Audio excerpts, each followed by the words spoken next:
Let's talk about zinc's influence over cortisol. Zinc is a trace mineral. I've done a lot of videos on it, but it has a huge influence over something called the HPA axis. Hypothalamus, which is in the brain, pituitary, and then we have adrenal. So we have this whole feedback loop going on. So the adrenals are controlled by the hypothalamus through the pituitary's help. And zinc supports this whole pathway. So when you take zinc, you actually have the ability to lower cortisol. Zinc also increases GABA, which is very calming. So when you take zinc, it calms you down.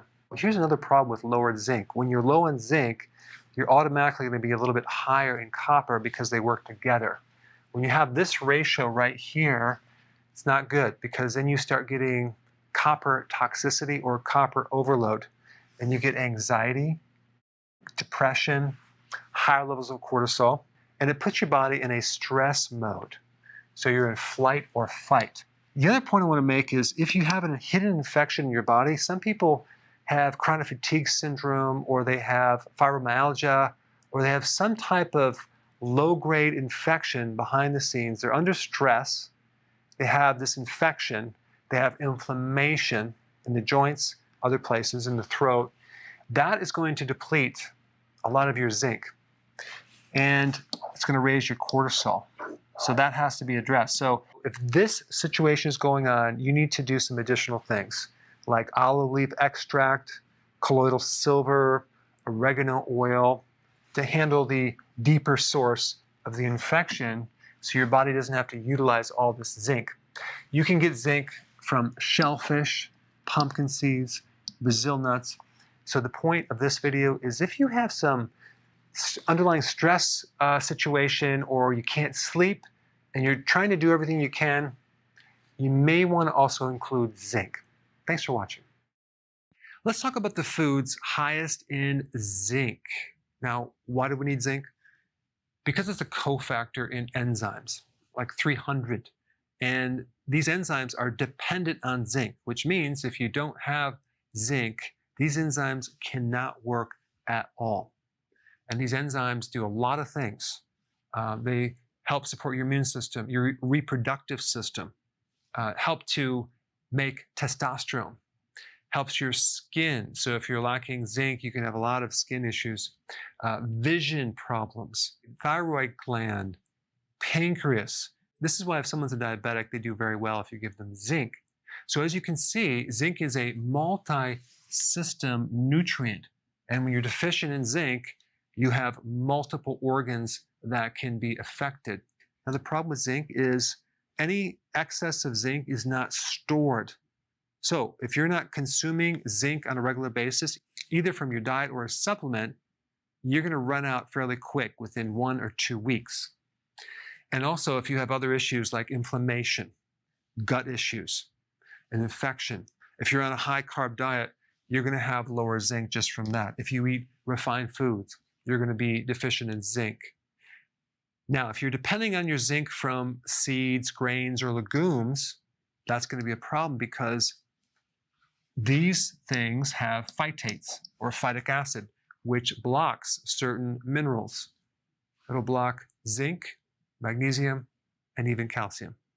So what are the foods that have the highest amount of zinc? And I listed this from highest to lowest, but oysters have the most zinc of any other food. In fact, oysters are 6 to 12 times higher than any of these. Okay, so it's a massive amount of zinc. And this is usually why people consume oysters to increase their testosterone. Okay, beef liver is next, then beef kidney, then you have crab, grass-fed beef, grass-fed lamb, lobster, sesame seeds, pumpkin seeds, cashews, shrimp. I want you to make note of these two right here, okay? So both of these have a bit of phytates. It's not very high, but it can reduce the amount of zinc right here. So these are not the best bioavailable source of zinc. So I listed this based on quantity, not bioavailability. So if I did that, I'd probably just take this shrimp right here and put this right after the lobster, right there. All right, so now I want to mention a really cool test that you can get. I use it in my practice. It's called the Zinc Test. And the one that I use in practice is from Standard Process. I put a link down below. And FYI, I don't get any kickbacks from that product. But Standard Process has this Zinc Test, and this is what you would do. You would take 2 teaspoons of this zinc fluid and put it in your mouth and hold it there for 10 seconds. And during this 10 seconds, if you have a lack of taste, there's a chance you might be zinc deficient. If you taste a very strong metallic taste, you have enough zinc. So it's a great way to see if you're deficient. And I used to use it in my practice all the time.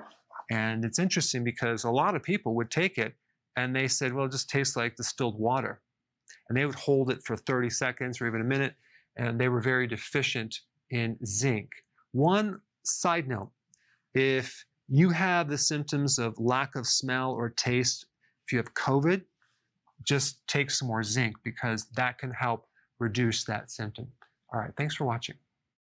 Let's talk about zinc and try to answer the question, what dosage should you be consuming? Now, the daily values for zinc are anywhere between 8 and 15 milligrams for adults. And then it goes down from there, ages 14 to 18, 9 to 11 milligrams. If you're between 4 and 8 years old, it's 5 milligrams. If you're 7 months old to 3 years, it's 3 milligrams. And if you're just born up to 6 months, it's 2 milligrams. Now, a couple things you need to know about zinc. Number one, you don't store it. And so if you're not consuming it, you're going to be deficient, especially within about 4 days. Many things can prevent the absorption of zinc. Number one, phytates, okay? So when people consume a lot of grains like cereal or breads and things like that, they're getting a lot of phytic acid, and that's going to prevent the absorption of certain trace minerals, especially zinc. Now, if you have GI issues, let's say you have inflammation, let's say you have Crohn's, diverticulitis, celiac, IBS, you're going to have a difficult time absorbing zinc. So you're probably going to have to take more. Now, if you're on a vegetarian diet, you're consuming a lot of phytates, and that can block zinc. And the other factor is the bioavailable zinc. That's mainly in animal products. It's not in vegetarian products. So if you are a vegetarian, I would definitely take it as a supplement. Now, when you consume alcohol, you're depleting zinc. If you have an infection, you use a lot more zinc because your immune system needs zinc. Zinc is needed in over 100 different enzymes. From my viewpoint, it is the most important trace mineral of any trace mineral. And so the best forms dietarily is animal meats like red meat, oysters, shellfish, organ meats like liver, eggs. You're going to get the best absorption if you get it from animal products.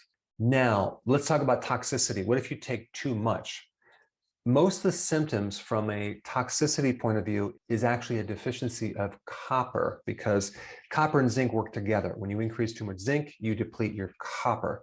So the symptoms of a zinc overload would be neurological, numbness, tingling, neuropathies, things like that. You might feel nauseous, you might have diarrhea. You also might have vomiting. So I just recommend, if you're going to take zinc for a longer period of time or in large amounts, take it within a blend of other trace minerals, especially copper.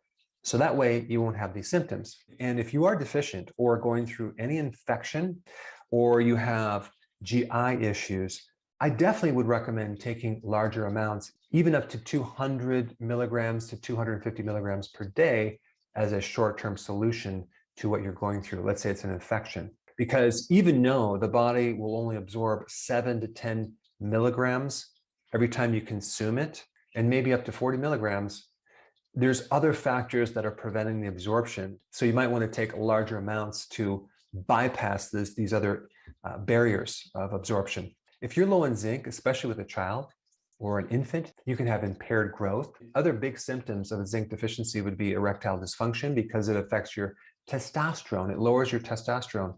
You can have diarrhea. Many children around the world die of diarrhea because you're losing all the electrolytes because they're zinc deficient. Why? Because they're consuming cereals with a lot of phytic acid. Another zinc deficiency symptom would be hair loss.